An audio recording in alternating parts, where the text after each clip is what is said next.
All right, let's get right into it. The EU's new Corporate Sustainability Due Diligence Directive, the CSDDD for short, is a really big deal. But it's not just about a new list of rules for businesses.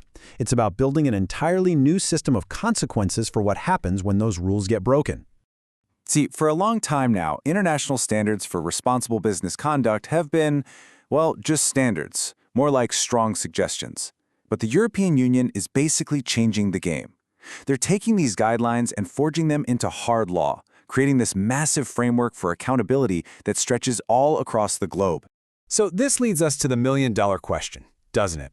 What actually happens when a company drops the ball and fails to meet these new obligations? Well, the answer really stands on three powerful pillars of accountability, and we're going to break down each one. Okay, first up, we've got the official oversight. And this isn't about companies policing themselves. Nope, this is about public enforcement bodies with some very real authority. For our purposes, let's just call them the watchdogs.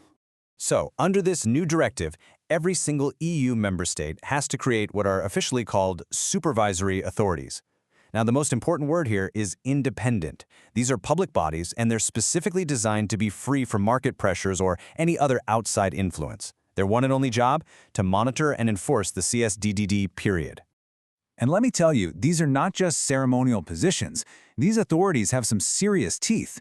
They can kick off investigations all on their own, they can order a company to fix the harm it's caused, and, as we're about to see, they can hand out some pretty hefty penalties. Which brings us perfectly to our second pillar, because beyond just public shaming or orders to clean up their act, the CSDDD comes packed with a very real, very serious financial sting for companies that don't comply. The directive itself is really specific with its language here. It calls for penalties to be dissuasive, proportionate, and effective. Now, that word dissuasive is the one to focus on. It means the fines have to be big enough to actually deter bad behavior, to make any company think twice before deciding to cut a corner. So how big are we talking? Well, this is where it gets really serious. Fines aren't based on profits in one country. They're calculated based on a company's net worldwide turnover. That's its total global revenue. And the directive sets a floor for the maximum penalty. It has to be at least 5% of that worldwide number. For a global corporation, we are talking about absolutely staggering amounts of money. And just to make sure there are no loopholes for giant multinational companies, the directive is crystal clear. If a company is part of a larger group, that penalty is calculated based on the combined turnover of the ultimate parent company. So you can't hide behind some complex corporate structure to lessen the blow. But wait, there's more. The consequences don't actually stop with government watchdogs and massive fines.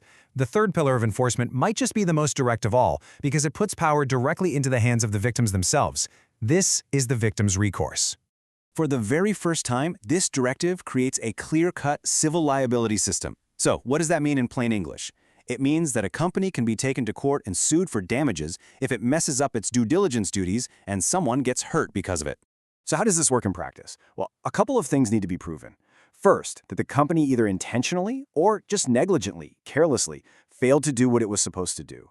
And second, that this failure directly caused damage to a person's life, freedom, or property. If both of those are met, the company is on the hook for full compensation for the damage it caused.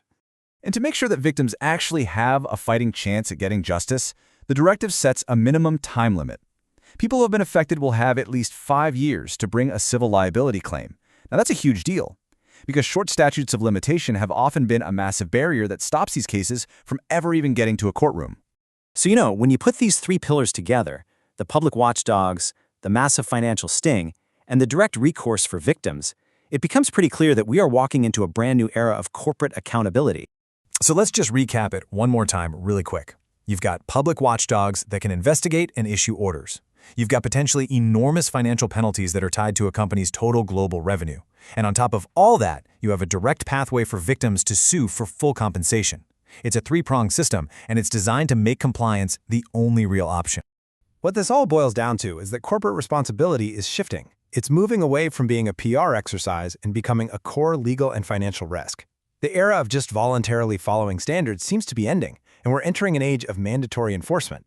So the final question really is a simple one. Is your business ready for this?